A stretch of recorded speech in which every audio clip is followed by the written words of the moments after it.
In the last lecture, we covered the PCG framework, persona, context, goal, the foundation of effective prompting.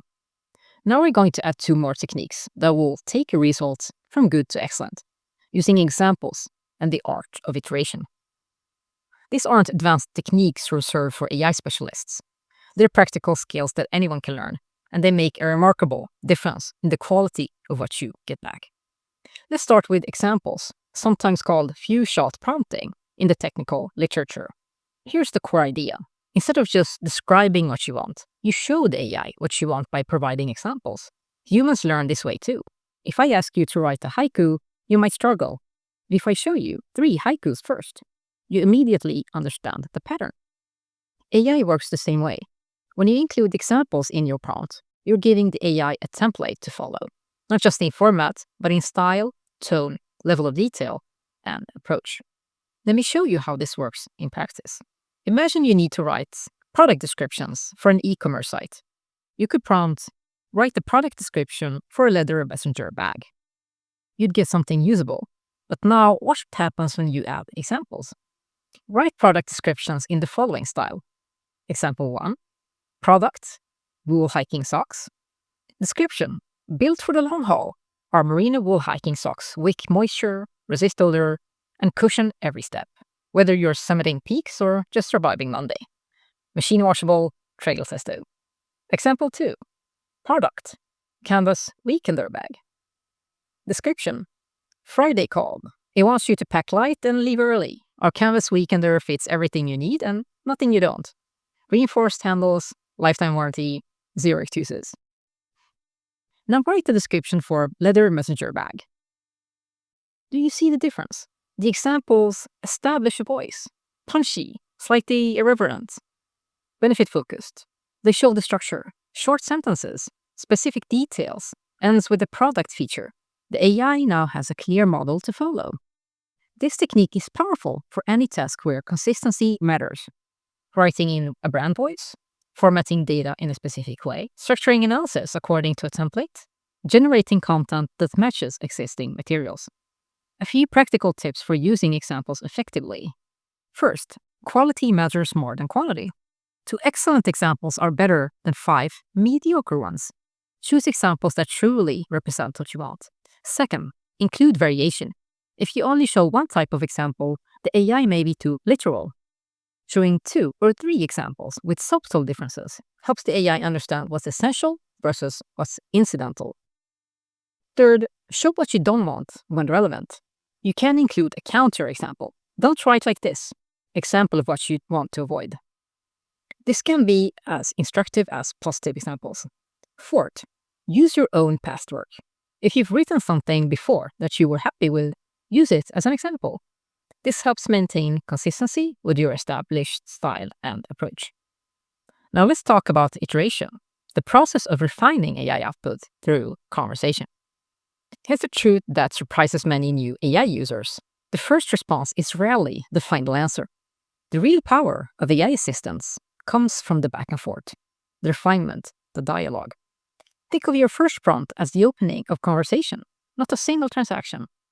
You're working with a collaborator who can revise, adjust, expand, or completely rethink based on your feedback. Let me walk you through what effective iteration looks like. Start with your PCG prompt, persona, context, goal. Get an initial response. Evaluate what you received. What's working? What isn't? Is the tone right? The length? The focus? The level of detail? Provide specific feedback. This is where most people go wrong. Vague feedback produces vague improvements. Specific feedback produces specific improvements. Compare these 2 approaches to feedback. Vague. Make it better. Specific. The opening is too slow. Start with the key findings. Cut the length by half. Use more concrete numbers instead of generalities. Vague. It's not quite right. Specific. This sounds too formal for our audience. Rewrite it in a conversational tone, as if you're explaining to a colleague over coffee. The specific feedback gives the AI clear direction. The vague feedback makes the AI guess, and it will often guess wrong. Here are the most useful types of iterative feedback. Adjust scope. Expand the section on implementation. Shorten this to half the length. Focus only on the financial implications. Change tone. Make this more formal. This needs to be accessible to a non-expert. Add more urgency. Restructure. Present this as a numbered list. Reorganize to put the recommendations first. Break this into 3 separate sections.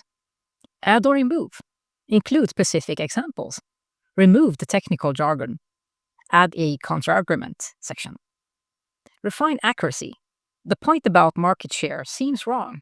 Can you verify or remove it? Be more specific about the timeline.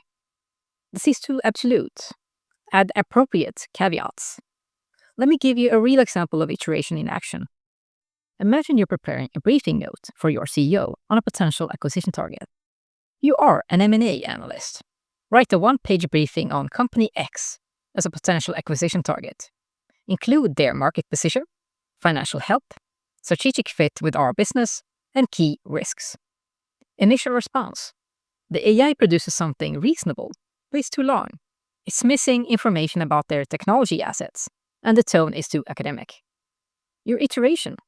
Good start. Now 1. Cut this to 400 words maximum. 2. Add a section on their proprietary technology and IP portfolio. 3. Write for a CEO who values directness. Lead with your recommendation and supporting reasons. 4. Remove the academic hedging language. Revised response. Now you're getting closer. Direct, focused, includes the technology angle, but the risk section is buried. Further iteration. Move the key risks immediately after the recommendation. She'll want to see these upfront. And make the financial numbers more prominent. Put the key metrics in a bullet list. See the pattern? Each round of iteration makes the output more useful or tailored to your actual needs. The AI doesn't get frustrated. It doesn't have ego about its first draft. It simply refines based on your direction.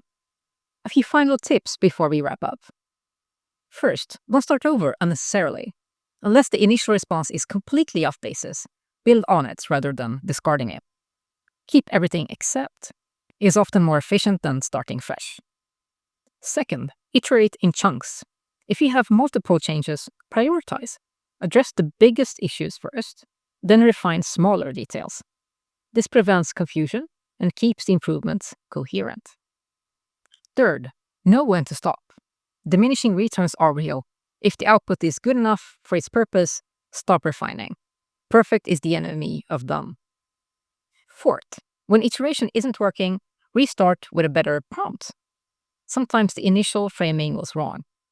If you've gone 3 or 4 rounds and you're still not getting what you need, step back and reconsider your persona, context, and goal. That's examples and iteration, 2 techniques that, combined with the PCG framework, will make you dramatically more effective with AI tools. But here's the thing. Even with excellent prompts and careful iteration, AI sometimes produces outputs that sound confident but are simply wrong. In the next lecture, we'll talk about the critical skill of catching these hallucinations before they cause problems.